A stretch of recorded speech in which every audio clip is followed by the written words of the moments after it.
From Eastern Europe to the Middle East to Africa, how worried should the world be about the Wagner mercenary group? Is Russia's star rising in Africa's Sahel region? And is France's influence there dying? My interview with the Prime Minister of Côte d'Ivoire, Patrick Achi, is of great interest. He talks about his country's plans to face security threats on its northern border, keep the peace and create jobs. If they don't have hope, if they can't have a job, then this youth, which is supposed to be a huge opportunity, can be a huge threat and can bring social distress or any kind of crisis, political and social crisis. We'll also introduce you to the U.S. African Development Foundation. Its new president and CEO will join us to talk about his mission to transform the decades-old agency and change the way it engages with Africa. For as long as I could remember, I was taken by the condition that people in communities like mine were living under, quite frankly, economically, educationally, lack of access to healthcare and things of that nature. Straight Talk Africa starts now.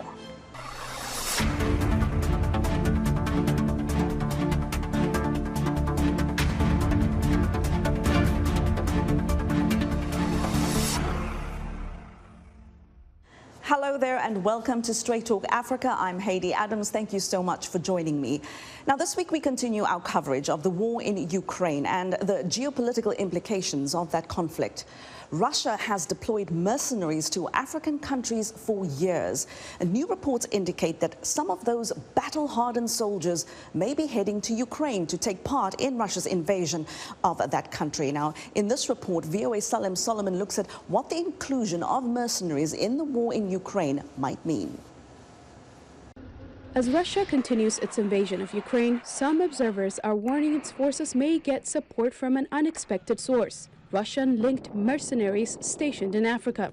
For years, the Wagner Group, a private military organization with close ties to the Kremlin, has been operating in various African countries, including Libya, Mozambique, Sudan, and the Central African Republic. Now, as Russian President Vladimir Putin looks for added manpower for his invasion, experts say he may be calling some of these fighters to work closer to home. My understanding right now is that taking mercenaries from Central African Republic to Ukraine, it's a way of saying, well, you have the experience on the battlefield, you've been trained so well, you've spent a lot of time in Africa, and you'll be useful going to Ukraine. Obaji's reporting indicates approximately 500 mercenaries have left the Central African Republic to take part in the Ukraine invasion. Britain's Daily Mail reported that some of these fighters are part of a hit squad to assassinate Ukrainian officials, including the president. That reporting could not be confirmed. And CNN reports Russia plans to deploy 1,000 mercenaries to Ukraine, citing an unnamed U.S. official. The official told CNN Russian mercenaries that are already in Ukraine have, quote, performed poorly, end quote, and as many as 200 have been killed in the fighting. Despite this, Obaji says these fighters from Africa could still be valuable because of their experience. These people have been very active. And mind you, a lot of those who came, to Central African Republic in the first place were brought in from Libya, were brought in from Syria, people who have been involved in fighting, in war, so to speak. Wagner's track record in Africa includes accusations of extrajudicial killings, rapes, and other human rights abuses. While not a natural fit for the conventional war in Ukraine, they may be tasked to do things that Russia does not want linked to their regular forces, say some experts. The Wagner Group is a great solution for foreign intervention on the cheap. What Russia is doing in Ukraine right now is not that. It is not intervention on the cheap. So in some ways, they have less utility than they would in African countries. However, those Wagner Group soldiers that have had experience fighting with proxy forces, local partners, that is the exact type of thing that we'd expect them to be asked to do in Ukraine. Essentially work to reinforce local pro-Russian forces, work alongside them, in some ways enhance their capabilities, and also provide an additional degree of command and control, but not necessarily accountability. Whether or not they're called to Ukraine, Wagner forces continue to pose a threat to African countries. We have watched Wagner, this mercenary outfit, work on the African continent. We've watched them in the Central African Republic, Sudan, Libya. They don't follow anybody's rules but their own. They will exploit the country. They will break laws. They will do gross violations of human rights. They will kill innocents and civilians. Wagner's track record, General Townsend added, is clear. They make countries less stable upon arrival. They seek to gain an economic benefit by exploiting natural resources, and they refuse to leave when asked. Despite the fog of war, analysts say they will be watching closely for any signs of mercenary activity in Ukraine. Salim Solomon, VOA News, Washington. That report there from Salim Solomon. Now, the Wagner Group's involvement in African countries like Central African Republic, Burkina Faso and Mali has Western nations deeply worried. They see the mercenary group as an extension of Russia's influence there. For 9 years, French troops were engaged in a joint military mission with its former colony to drive out jihadist groups in the region. But now a bit of fallout between Paris and Bamako saw the French being driven out instead, and Mali's leaders turn to Russia for help. My next guest says much of what we see happening in the West African nation today is due to a series of military and political failures, particularly on the part of France. Nathaniel Powell is an Africa analyst at Oxford Analytica and the author of the book France's Wars in Chad, Military Intervention and Decolonization in Africa. And he joins me now from Aberystwyth, Wales in the United Kingdom. Nathaniel, welcome to Straight Talk Africa. Thanks for joining me. Thank you for having me. Nathaniel, we'll start with a bit of a tall order here, but can you set the stage for us and help us understand the roots and legacy of France's presence in Africa's Sahel region? Sure. So the roots go back, well, you can go back to the slave trade, but the more immediate roots, if you want to put it that way, go back to colonialism and the French conquest of the Sahel in the late 19th century. And French colonialism lasted in the region, direct rule over most countries in the Sahel until 1960, when these countries gained their independence. But after independence, France maintained in most countries, although Mali is an exception, significant political, intelligence, military, and economic presence, which kind of defined the relationship of France to these former colonies in the decades after independence, where France exercised enormous amounts of political influence and power, and also in the broader region played an important role in supporting a number of very authoritarian regimes, whose practices were behind a lot of the instability the region faces today. Now, I read your commentary in the War on the Rocks platform, in which you talk about why France failed in Mali. You point to a series of political and military miscalculations by the French in the region. Now, why do you say that? And of course, by the way, on the matter of France's failure, the president of France would say, "Vous avez tort, you're wrong." Well, of course he would. It wouldn't be in his interest to say otherwise. So there's a couple things that go into this. One, I think, and probably the most important element of this, which also goes into, which also we can generalize to other French but also Western activities in the region, is a structural issue that the French effort in Mali, but also in the broader region, because France's Operation Barkhane wasn't just focused in Mali, it focuses in Niger and Burkina Faso and actually has its headquarters in Chad. Its main goal has been to stabilize regional politics and to prevent the spread of jihadist groups from threatening the political orders in the countries of the region. The problem is that the French military presence itself actually, to some extent, exacerbated some of the problems with these political orders, with these states, in the sense that it was protecting regional governments and elites from the consequences of their own actions. And we can't understand the rise of these jihadist groups and the initial rebellions which led to the rise of these jihadist groups, which in fact were not jihadist. And in fact, it needs to be understood that many, if not most, armed groups in the Sahel are not jihadist. But the main causes of the rise of jihadism in the Sahel and the rise of kind of the interlocking civil wars are the behavior of regional states, especially Mali. Their very abusive behavior towards populations on their geographical peripheries, the lack of investment, but also very real violent abuses by security forces, which have just gotten worse in the past several years. This violence has created a very easy political context and potential support base and recruitment base for jihadist groups who aim to protect populations from predatory regional states.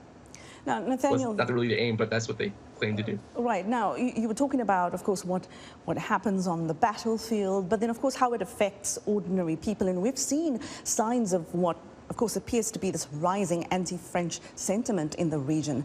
Why is that so evident on the streets, though? Because you also say the turn in public opinion is not simply a product of Russian disinformation campaigns or conspiracy theories. Correct. So obviously there are Russian disinformation campaigns.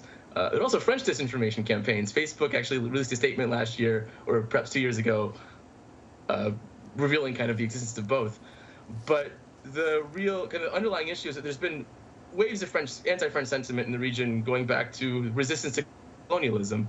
And partly this has to do with local frustration at their own governments, whom they view as being corrupt, incompetent, incapable of protecting their own citizens, and abusive. And behind those governments, there's often the feeling that France is the real power pulling the strings. Now, that's often not really the case, but what is true is that France is and has historically provided a lot of support to these governments and oftentimes protected these governments from their own kind of the consequences of their own actions. And this goes back to a history of military interventions since 1960, in which France has intervened in Africa over 50 times, which makes it one of the most interventionist powers in the world in terms of actually sending soldiers abroad for political aims. And the Sahel has been an important area for these interventions. I want to talk a little bit more about the Wagner Group, and we've seen this very secretive mercenary group, very active in politically volatile places. We talk Libya here, Central African Republic, as we said earlier. And the United Nations sees this group as largely an extension of the Kremlin's influence in the region. Who should be most worried about the Wagner Group? The West or African countries themselves? Well, I think first off, we shouldn't overestimate the influence that Russia has in the region. It is true that Wagner is a problem. Wagner has been very credibly accused of serious human rights abuses, including massacres in the Central African Republic and most recently in Mali by the UN's Human Rights Division. And this is a serious worry. The extent to which, well, for many in the Central African Republic and Mali, and at the moment, these are the only two countries in which Wagner is operating. They do not operate in Burkina Faso, in the Sahel. For the leaders of both these countries, Wagner was seen as potentially the only alternative to France, as a means of protecting the regimes and potentially restoring some kind of political order or security in their countries. Now, we can dispute this idea and say that Wagner has actually done the opposite, has generated more insecurity, and I think that's a fair case. Wagner has been incredibly violent and has killed lots of people, but the choices that regional leaders have made to choose Wagner have not entirely been made out of being pushed by the Kremlin, but by a real need to find a security partner that they feel acts in their interests. And unfortunately, Wagner doesn't act in their interests, but they do provide a certain level of security to potentially individual leaders. But yeah, they are not a stabilizing influence, that's for sure. Nathaniel, who are the major foreign players in that region right now? So apart from France, which still plays a major role, they have not yet entirely withdrawn from Mali. They're in the process of doing so. The United States plays an important role in the region as a provider of security assistance to countries like Burkina Faso, although that's been recently suspended after the coup d'etat. Chad, another major country in the region, and Niger, where there's an American military presence. There's also smaller countries like Turkey, which is trying to play an increasing role in the security field. China has been involved in security assistance efforts in Western Africa and coastal West African states, particularly Benin, and they may be looking to expand their role as well. But again, I would emphasize that the role of external actors, I think there's a tendency among American policymakers to look at Africa as a geopolitical playground from these different, between France and Russia or the United States and China. But from the African side of things, this is just one other dimension to conflicts which have essentially local roots. And these are opportunities, obviously, that these countries see. I mean, besides sort of beyond the military intervention and seeing this as a sort of a geopolitical playground, what other opportunities do Western nations see in this region? And what opportunities do actors like Russia see? Well, I think for France and to a lesser extent the United States, the main goal has been to try to restore a certain degree of political stability that prevents jihadist groups from potentially posing a broader threat beyond the region. And also there's an effort to try to prevent the spread of instability beyond the Sahel towards, for example, coastal West Africa. Russia, on the other hand, is a different proposition. There are very clear economic interests, not necessarily in terms of benefiting the Russian economy, but in terms of benefiting people close to Putin and the Wagner Group itself. The kinds of contracts they sign with the local governments as they get involved tends to involve them taking over control over mining sites, for instance.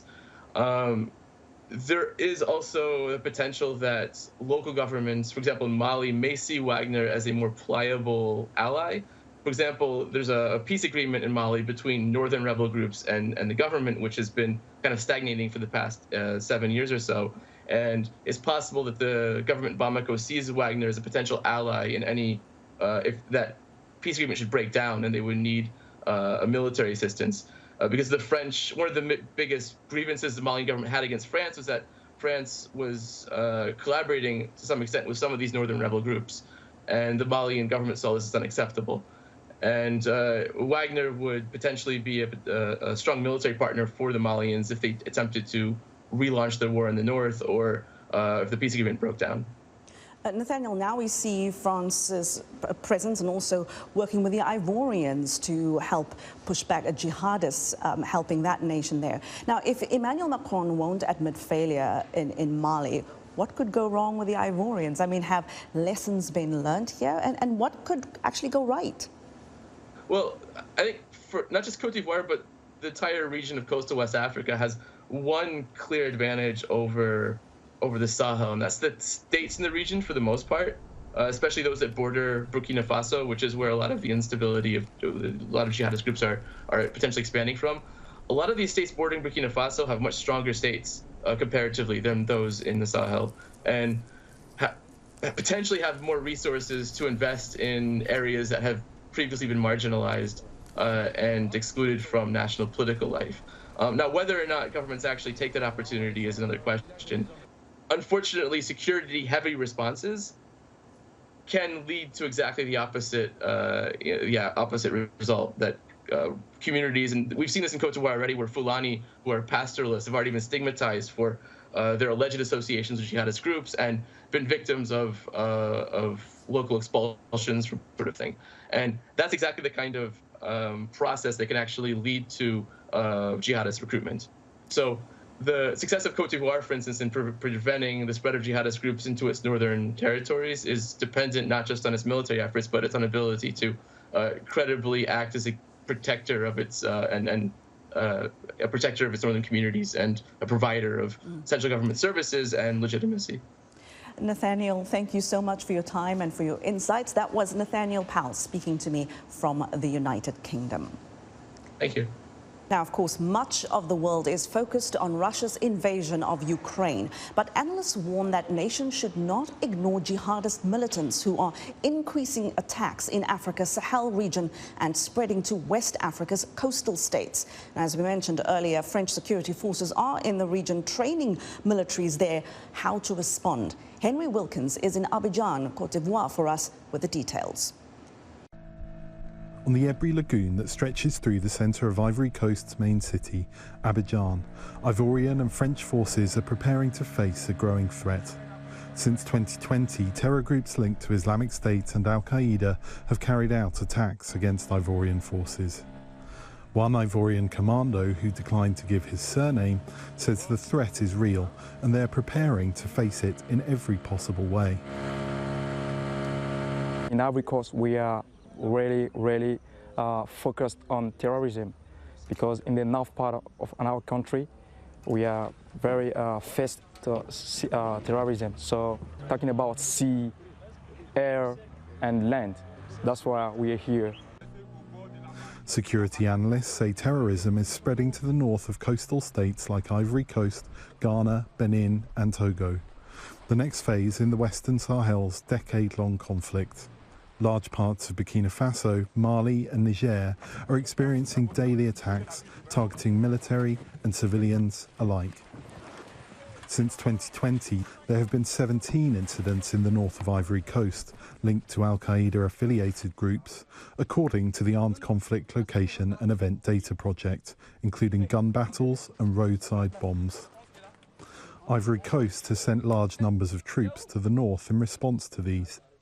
Asked if terror groups have already co-opted local populations in Ivory Coast, the commander of French forces in the country told VOA, for the moment, we're seeing that the local population does not cooperate with the jihadist groups because there is a strong answer from the Ivorian armed forces, but it's really it's a real concern for us. Asked if the terrorist threat spreading from Burkina Faso is preventable, the colonel said, we think it's preventable. It is we cannot prevent the threat going to the south, but we can succeed in fighting this threat. The United States last month carried out Flintlock, an exercise to promote cooperation among regional, NATO and US forces in Ivory Coast for the first time. The US ambassador to Ivory Coast said a sustained effort will be needed against terror groups spreading in the north. I think the nature of this threat makes it very difficult to eliminate it entirely. I think it can be contained at a really low level, and I believe that the key to success is the support of the population. Analysts say a military response by itself will not be enough. These are poorly developed areas where there are glaring social problems, not enough schools, not enough water supply, not enough electricity, not enough jobs for the youth. So the terror groups will exploit these social deficiencies to recruit young people. Asked if he had a message for terror groups operating on Ivory Coast, Lieutenant William, the Ivorian commando, said, I don't have any particular message for them, but I'm just ready for them. Efforts to boost that readiness are continuing. Henry Wilkins for VOA News, Abidjan, Ivory Coast. Well, now I discussed the security situation in Côte d'Ivoire with that country's Prime Minister, Patrick Achi. Achi visited Washington recently, where he met with U.S. government leaders as well as those in business and civil society. And we also discussed his country's vote at the United Nations for that resolution to condemn Russia's invasion of Ukraine. Here's more now from that interview. Mr. Prime Minister Patrick Achi, thank you very much for your time and welcome to Washington. Thank you very much. Why, sir, have you come to the United States? What is it at this moment that is important for Côte d'Ivoire to accomplish in Washington and in its relationship with the United States? I came to the United States on the invitation of the Atlantic Council to speak about the Côte d'Ivoire 2030 economic program, a strategic plan that we're implementing on the National Development Plan 2021-2025. And since the week before, a congressman delegation led by Congressman Meeks was in Côte d'Ivoire to go around our relationship and to see also the Flint Rock project to train military people in the military academy that we have over there, and to go around and over all the economic relationship that we been moving between us, mainly on MCC, Millennium Challenge Cooperation. You know, the U.S. gave us a $525 million grant on education projects, skills, as well as our transport projects. So we were able to meet over there, and we started to discuss over there about various issues. And since he knew that I was coming to the state, he found that interesting that I could also meet other people in the Congress to share our discussion over there. We also had a delegation from the administrators of the board of the World Bank, and finally the Chamber of Commerce of the U.S. Issued a guide for American investors wanting to invest in Côte d'Ivoire, and the guide was coming out. They wanted me to be there so that we could present the guide to the private sector people from the U.S. So that's the main reasons why I came. Ukraine is, of course, in the headlines. The war and Russia's invasion of that country, and this has had an impact on Africa, whether politically, economically. Can you help us understand your government's thinking around supporting the condemnation of Russia's invasion of Ukraine at the UN? Now, of course, 27 countries voted for the resolution. The African countries that abstained, South Africa being amongst them, but they cited historic ties with Moscow. They also mentioned the fact that they are members of the non-aligned movement. Your country is also a member of the non-aligned movement. Why did your country vote for the resolution? I mean, our country has always been consistent on its position on the United Nations, backing up, protecting the frontiers of any country and being against any aggression and being against any invasion. So we've been sticking to what we've been doing all along history. So for us, there's nothing new. It's a normal position that we've been taking. We found ourselves in the same situation for other countries. It will be the same. There's been a lot of attention over the years on African countries' ability to export to the West or to Europe. But now with the advent of the Africa Free Trade area, which has been in effect for well over a year now, what has this free trade zone accomplished so far for your country in terms of jobs, economic growth, investment, exports, and just for your country's general economic prosperity? I think that we are at a very early stage of the implementation of the continent free zone, and we're getting ready ourselves internally to be able to have a private sector that is competitive enough to be able to go after this market. Because yeah, it's a market, but there will be competition in this market, and there's so many countries that will try to share the market. And I think that the first thing to do is to prepare yourself, and most of the countries are on this trend, which is every single thing that you can do to make your companies, your private sector competitive. That's the stage where we are. And as far as exchanging with other countries, you should certainly know that we already have a Western Africa economic community, which means we have a free trade among these 15 countries. So this is something that we're used to. Now it's going to the whole continent. The market is going to be much bigger, 1.3 billion consumers. It's major issues. But when we always stick to, business basics, which means we will not be able to access this market if you're not competitive. Mr. Prime Minister, of course, one big economic development in recent months for your country has been major offshore oil and gas discovery. This comes at an interesting time, of course, because of the embargo on Russian oil and gas. So there is a shortage in the world right now, but at the same time, there is also a discussion in the world to move away from oil and gas to renewables. How does your country navigate that? Because there might be an opportunity here for your country and many other African countries who do see a potential market outside of the continent. How do you navigate these trends? I think that so far the gas that we're producing is used for electricity production mainly. We're not importing gas from somewhere else, and we're not also exporting the gas.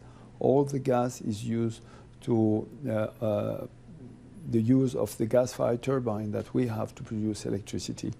And for sure, in the next 2030 objective is to have a 40-60 mixed energy mixed, which means 40% renewable, hydro or solar, and 60% gas. As you can imagine, it doesn't just change from one day to the other. It takes a little bit of time, and at the same time, we have a need for power so that we can really attract the private sector and increase investment, which is key. we have a lot of youth, and jobs is a real issue for us. In the next 10 years, we might have 10 million kids on our hands that should get jobs. And there's no other way you can be able to meet that challenge if you don't have massive private sector investment to create these jobs. And these private sector people who are coming, first thing they're asking for is, being able to have access to electricity at a cheap price, being able to access basic infrastructure, road, port, airport, so investing a lot of that. So we have the objective to improve our energy mix, but also we have the constraints of developing at a very fast rate our private sector so that we meet other challenges. We think we'll be able to get there.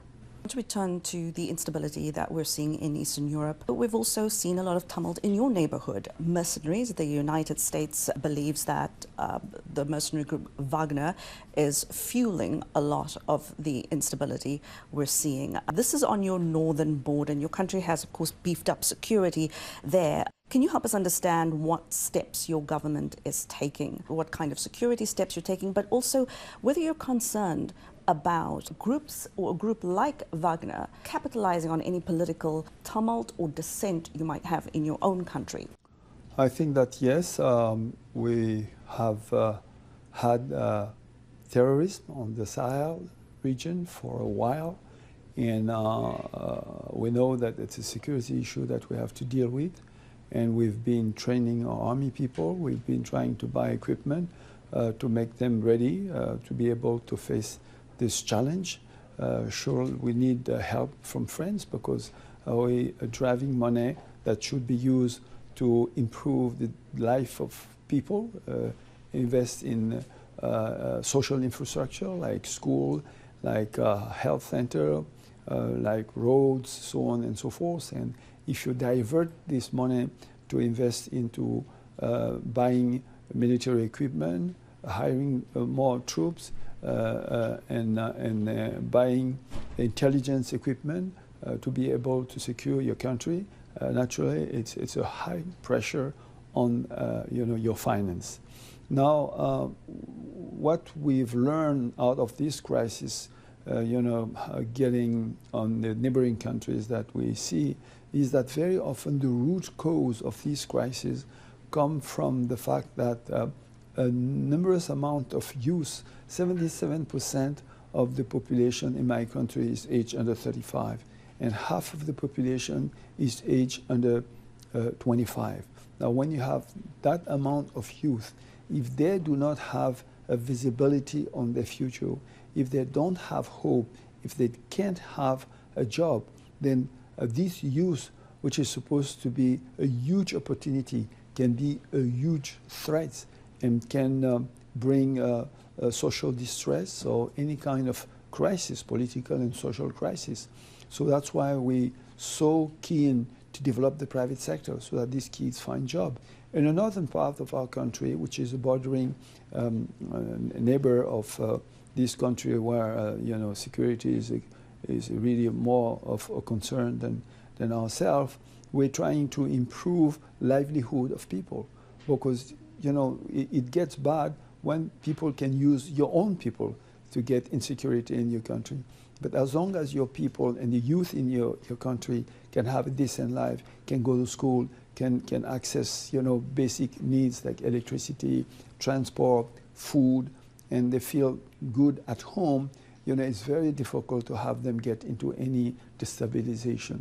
So we're concentrating our investment in this borderline also to bring a better life to people, which is, a complementary, which is complement to what we're doing in the military side. Because in the long term, the issue is really to have people feeling good at home. And I think that as far as the Wagner or any other issue like that is concerned, we really linked and tied to the position of the ECOWAS, which is the West African community that stand to have a free country being able to defend themselves, and we're asking for friends, allies, to help us train our people and defend the country. And I think that that's where we stand. I want to talk a little bit about the global competition between the United States and China to essentially, be Africa's best friend. Can you tell us about your discussions here in Washington? What are the Americans telling you about what they're prepared to do to counter China in your country and in your region? I mean, the discussion that we had didn't have to do with countering, anyone. I think that we've been having long-standing good relationship with the U.S. and they've been ally for many years. I think that themselves, like ourselves, are in a free economy, liberal economy. So our countries are not really looking at this country or this country. We're just trying to develop our country. We're trying to build infrastructure. We're trying to build schools. We're trying to attract investors. And we're attracting investors from all over the world to develop our country. We're concerned that our next generation youth be able to find a country where they can have a decent life. And this is our main concern. And I think that the country has been always, at least our country has been always to investment from all over the world, being the U.S., Europe, India, Brazil, Turkey. I mean, people coming from all over the world. So we're not making any distinctions. And we don't think that because people invest in your country, you owe them a particular thing or you belong to them. It doesn't work like that. It's a free business environment that we're working in. Have you been asked here in the United States about the political climate in your country right now? Yes, I think that we've had very interesting discussion. We've asked them to give us support to improve our security. We've also discussed with them various issues on the internal situation in our country, mainly that has to do with democracy, reinforcing democracy, human rights, and we gave them the situation, which is been really improving so well, so fast. The late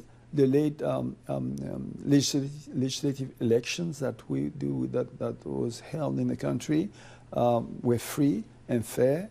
For the first time, all political parties were able to participate. For 20 years it was very difficult, and lately, I mean, we had a very large dialogue with the civil society and the political parties. 26 organizations of the civil society and 21 political party or political groups, and that ended up finally with all of us signing an agreement to say that the country is definitely back to normal. Things are working fine. We have freedom of speech. We have reinforced democracy. We have the same objective, which is going to the essential. The essential is developing the country so that we bring better life to people. We prepare our kids for the battle, the economic battle in the world for the next generation, talking about digital economy, talking about getting our key sectors into the world value chain, getting about improving the education, as I said, being connected to the world. And it was very good to see all of us being concentrated on key issues that are of main concern to our nation and to its future. Patrick Achi there, the Prime Minister of the West African nation of Cote d'Ivoire, speaking to me here in Washington. We're going to take a short break here, and when we come back, we'll introduce you to the U.S. African Development Foundation. Its new president and CEO, Travis Adkins, joins us after the break. You don't want to miss this. Stay with us. Health, wellness, sport, beauty, medical breakthroughs. Healthy Living cares about your well-being. What are the main health concerns in Africa and around the world? Find out the latest on coronavirus. Connect with our experts and ask them questions. How long does the virus stay? Join me, Linor Moudou, in Washington every week on Healthy Living, right here on VOA. Welcome back. It's been described as one of the best kept secrets in the U.S. government. The U.S. African Development Foundation. The agency has been around for 40 years, investing in African-owned and African-led enterprises across the African continent. But have you ever heard of it? Well, its new president and CEO, Travis Adkins, says he's not surprised and he wants that to change. He wants to transform this agency into, as he put it, a hub for Africa, for Africans and the African diaspora, and also for U.S. government officials engaged with the continent. And he's here with me today in studio to tell us in his own words. Travis Adkins, welcome. So nice to have you. Thanks for joining me here on Straight Talk Africa. Haydé, thanks so much for having me. It's my pleasure to be here. Now, I know you would be one of the first people to admit that people don't really know much about the U.S. African Development Foundation. Why is this referred to as one of the best kept secrets in the U.S. government? Sure. You know, in some ways, I think it's reflective in the West of the dearth of knowledge that people have about the Africa region writ large. And so as the only U.S. government agency solely committed to Africa, it befalls us as well. And so, as you mentioned in the opener, one of my missions is to change that, to elevate the profile of the agency, to elevate the approach of our work, which is African-led, African-owned development. We are an agency committed to 100% African development, which means that we don't arrive on the continent with our idea of how African people should be proceeding with their own economic and development and livelihood engagements, but that we take their lead in how they should do it, and then we invest directly in their efforts and their entrepreneurial enterprises. And is that the primary difference between USADF and USAID, which is perhaps more well-known on the continent? And you come from USAID. Yes. What is the main difference between the two? Yes. Well, the main difference certainly is that we do take the localized approach to development. We do not use intermediaries such as U.S. NGOs to do our work through. We are investing directly in African entrepreneurs and social enterprises. And we were created by Congress to be an independent agency to do just that, to make ourselves a friend to the nations of Africa and to try to go out and make friends for the United States on the continent of Africa. You are, of course, no stranger, of course, to the world of foreign policy and international development. Tell us a little bit about you. Sure. How much and how well do you know the African continent? And, sure. You know, what was it in your career that brought you to this moment? Yeah, you know, this for me really has been a love story. And it's not so much about a career trajectory, but for me, really a life trajectory. When I was a very small child, for as long as I could remember, I was taken by the condition that people in communities like mine were living under, quite frankly, economically, educationally, lack of access to healthcare and things of that nature. And as I got older and started to look out into the world, the sad fact that I saw was that everywhere I saw a face like mine, on the African continent, in the Caribbean, in the Isles of the Pacific, anywhere where there was an African diaspora, you saw the same kind of suffering. And so initially, I wanted to understand it and learn about it and know what the history was, what the policy context was that created those conditions. And then I decided that I wanted to use my life to do something about it.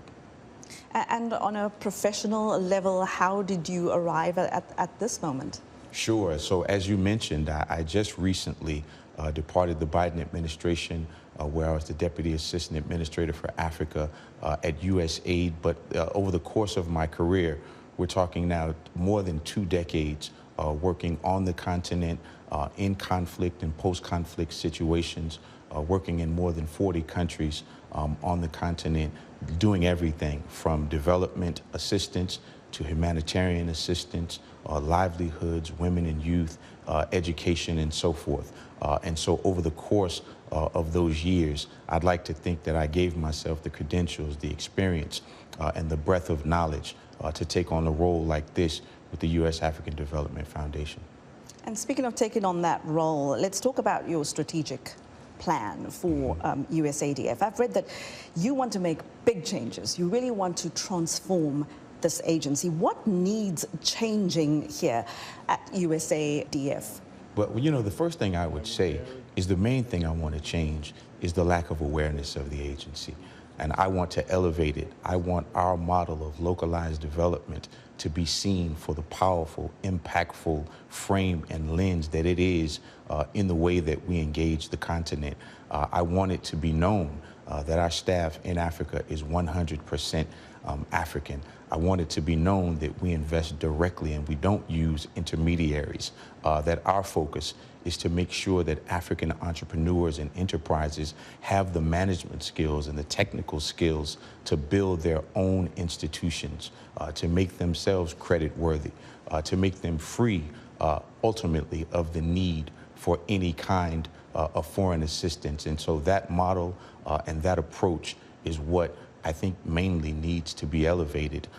And we are, I think, leaders in the U.S. interagency in that way. And hopefully that approach will spread as we think about engaging Africa in a new and different way in the years to come.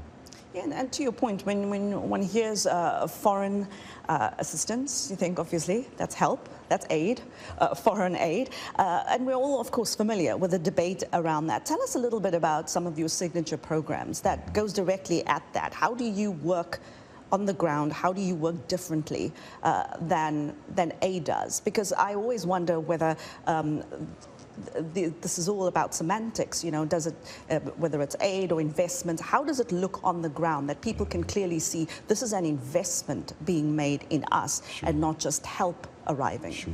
I think one of the first things is to look at our people in Africa, who are African people. And so everyone who works for the USADF on the continent is a national of the country in which they work. And so their intuitive knowledge of the cultures and context that they come from, the fact that they are home. And so regardless of culture or conflict or climate, we're not in a situation where we're ever having to evacuate expats and things of that nature.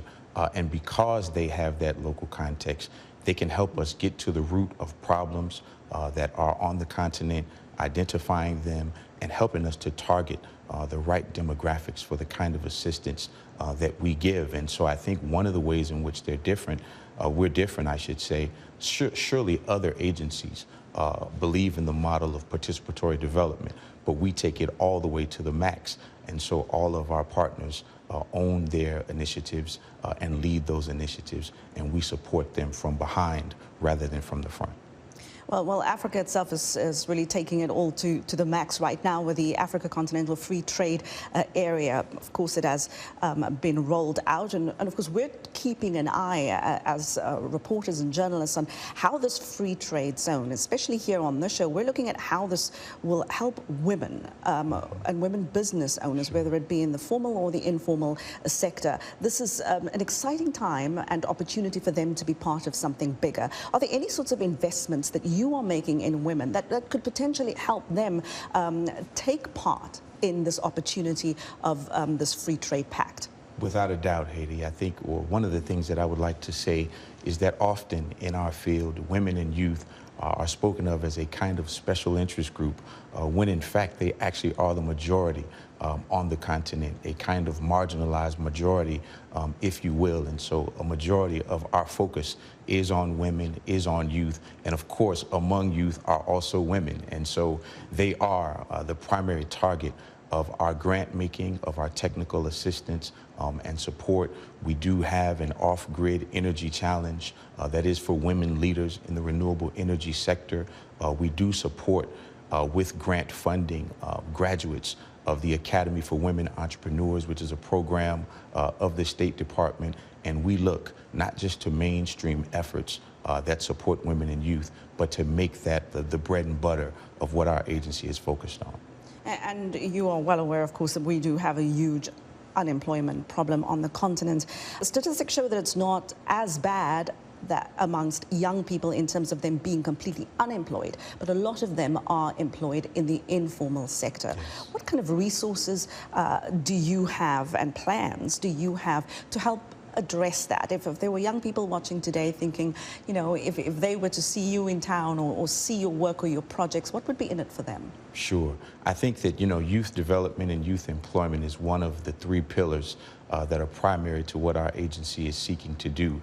And so one of the things that we do distinctly is we don't just do employment training, but we also do employment placement. And so you would not come into a USADF funded program and only receive training and then be left to your own devices to actually find an employer. So we would partner with employers and partner with youth training initiatives to make sure that graduates who receive vocational training from USADF supported programs would then be funneled into direct jobs. And that's something that we've done to great effect in Nigeria, in places like Somalia, and elsewhere on the continent.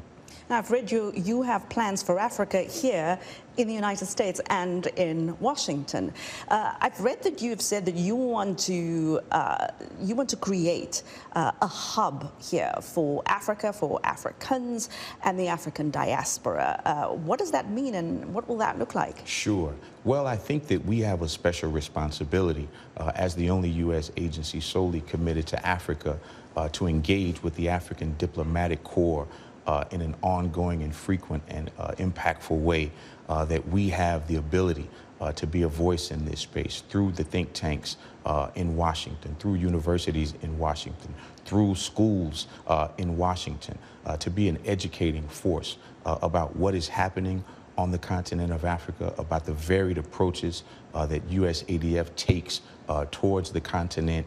And then, of course, another element of my tenure that I would like to have at the forefront is this notion of engagement with the diaspora. And I take the broad definition of diaspora, not just first and second generation Africans who've recently arrived, but those of us who have been detached from the continent for a much longer time, of course, generations in the case of the members of my community, engaging those folks in education and civic involvement with the continent, but also looking at ways that they can become involved in investing in Africa.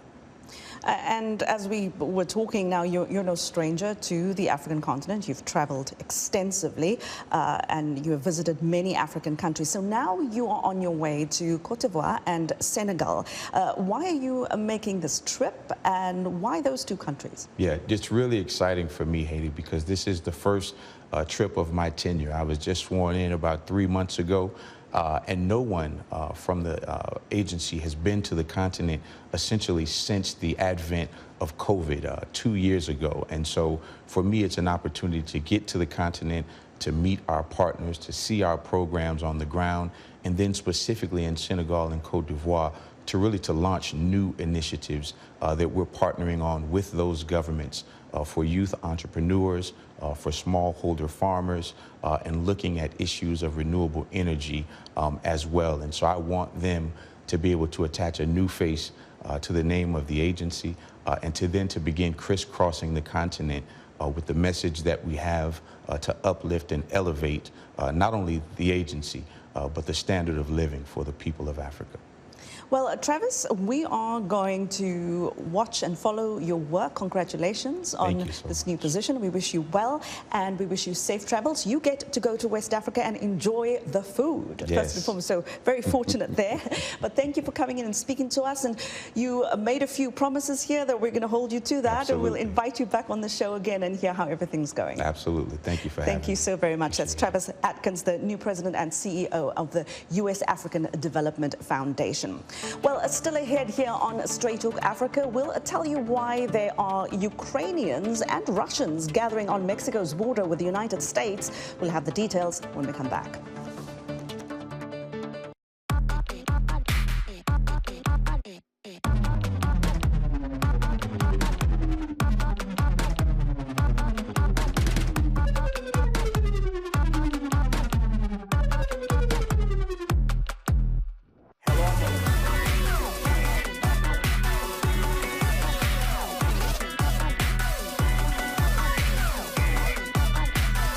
From around the world.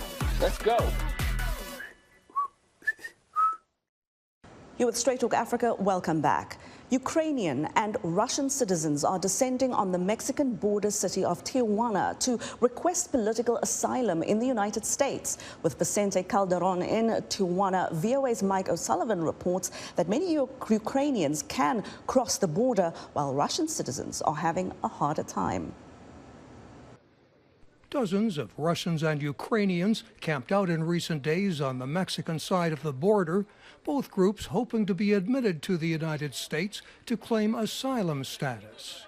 The Ukrainians are mostly gaining entry to file their claim, following a U.S. Customs and Border Protection memo dated March 11th, urging they be considered for exemptions to Title 42. That's a public health provision invoked by former President Donald Trump that makes it difficult for people to enter the United States to claim asylum. Trump cited the threat of COVID-19, but critics allege it was intended to curb the flood of asylum seekers from Central America and Haiti. The measure is still in force under President Joe Biden. Some Ukrainians, like this family, have been admitted with an exemption. There was no mention of Russians in the memo, however, although both groups at the border say they oppose Russian President Vladimir Putin's invasion of Ukraine. A Russian restaurant manager named Mark, who asks that his last name not be used, says he left his job and country over the war. They're telling that they're trying to make Ukrainian people live better. I don't believe it. Bombing and destroying the buildings, I don't believe it. I don't believe no word that is said by the television.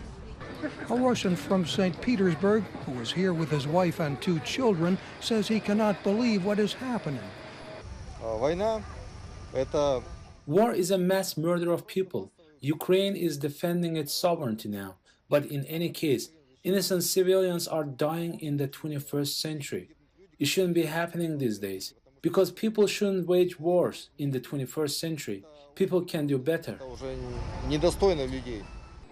Tijuana officials have been pleading with the Russian migrants to leave the crowded sidewalk near the border crossing while U.S. authorities consider their cases. Saturday, Tijuana's mayor said the migrants agreed and would be relocated to a hotel. The war weighs heavily on the minds of both Ukrainians and Russians. A Ukrainian software engineer wonders how far Russian President Putin will go. I'm concerned not only about nuclear weapon of Russia, I'm concerned about nuclear station in Ukraine. Russian soldiers in Ukraine have seized Zaporizhzhia, the largest nuclear power plant in Europe. Many Russians hoping to cross the border are long-term dissidents who came to Mexico as tourists, while flights between Russia and much of Europe were being canceled. Anton, a university professor in Russia, says a dark fate awaits him, his wife, and others if they return. It seems we are more like really political, criminals in Russia potentially, and it all depends eventually on how long Putin's regime will live on. Escaping a war with no end in sight, or a country that is increasingly intolerant of dissent, with people from both sides hoping for asylum. With Vicente Calderon in Tijuana, Mike O'Sullivan, VOA News. And that is our show for this week. Thanks to all my guests for joining me and to our affiliate stations airing this program across the African continent. And I thank you for joining me on television, radio, and online. From our team here in Washington, until next time, go well. Goodbye.